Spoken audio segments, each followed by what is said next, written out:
Most of the dangers on the cybersecurity threat landscape come from malicious actors outside of your organization. Shadow IT is different, though, because this threat comes from within your organization, and many times it's not malicious. That doesn't mean it's not a serious problem. Let's take a look at Shadow IT and why it's part of the cybersecurity threat landscape. Shadow IT refers to the unauthorized use of systems, software, personal devices, or cloud services by enterprise employees. To best manage and secure IT systems, all technology purchases should be approved and budgeted by a shared services IT function. But users will sometimes go around IT and purchase technology with their own budget. When implemented, this unsanctioned and often unmanaged technology solution becomes part of the shadow IT in the enterprise. IT will either find out about these shadow implementations after they've been deployed, or even worse, not at all. There are many reasons behind the rise of shadow IT, but some of the most common are understaffed IT departments that can't support the IT needs of users, the perception by users that IT is too slow or restrictive with technology deployments, and easy access to software as a service or SaaS solutions like Dropbox, Salesforce, or Amazon Web Services. Shadow IT can represent a large amount of spending in organizations. In fact, Gartner has estimated that shadow IT accounts for 30 to 40% of IT spending in large enterprises. Other research states that this number could be even higher. But many enterprise leaders either aren't aware of the shadow IT problem or downplay it as not that big of a deal. That can be a costly mistake because there are real risks associated with shadow IT. Simply put, it's impossible for the enterprise to secure systems that the organization's IT function isn't even aware of. Here are just a few of the shadow IT risks. First is data loss. If the shadow IT systems are processing or storing important information, it probably isn't being included in the enterprise backup solution. So if the data is lost, there's no chance for recovery. Even worse, if the information is confidential and the shadow IT systems aren't secured, that could lead to a data breach. Next is unpatched vulnerabilities. Shadow IT systems probably aren't being included in vulnerability scans or scheduled patch cycles.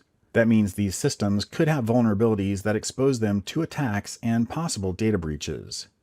And lack of security compliance. All sanctioned IT solutions should be deployed with standard security controls that may not exist on shadow IT systems. These could include anti-malware, encryption, security monitoring, and more. An enterprise could be subject to big fines if a data breach occurs on shadow IT systems that aren't compliant with enterprise or regulatory security controls. We can expect that IT departments will continue being challenged by users who circumvent required processes for implementing IT solutions. For this reason, we'll likely see shadow IT being part of the cybersecurity threat landscape for some time. Shadow IT, as the name implies, can be challenging to both detect and prevent.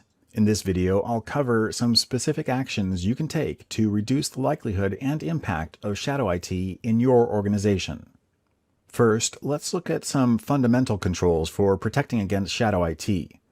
These are steps you should be taking anyway, but if you aren't, your exposure to the shadow IT threat increases a lot. The first control you need to have is an IT asset inventory. If you don't have a current inventory of your sanctioned IT assets, you won't be able to identify shadow IT systems. Run an Nmap scan or use a similar tool to get a baseline of systems currently on your network.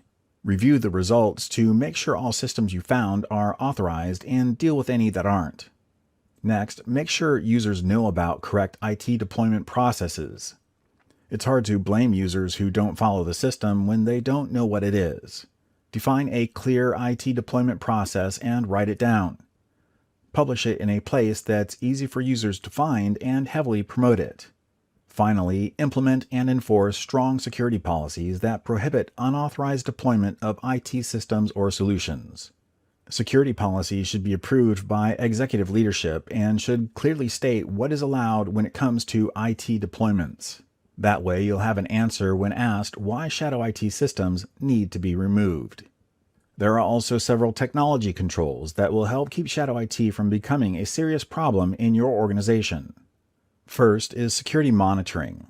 Security monitoring systems like a Security Information and Event Management System, or SIEM, can track all network activity and notify the IT or security team if an unauthorized system is added to the network. This may be an indication of shadow IT or another type of security incident. Next, consider ways to implement Network Access Control, or NAC. This is a technical security restriction that only allows authorized systems, such as those with enterprise-issued certificates, from joining your network.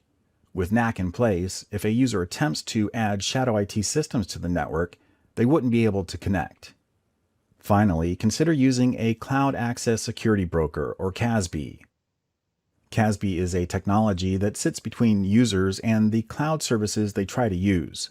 CASBs can enforce security controls on the use of software as a service or SaaS applications. They can also monitor your organization's network traffic to detect any cloud-based applications in use. You can use that information to detect shadow IT SaaS applications. By implementing the fundamental and technology security controls I covered in this video, you should significantly reduce your exposure to the threat of shadow IT.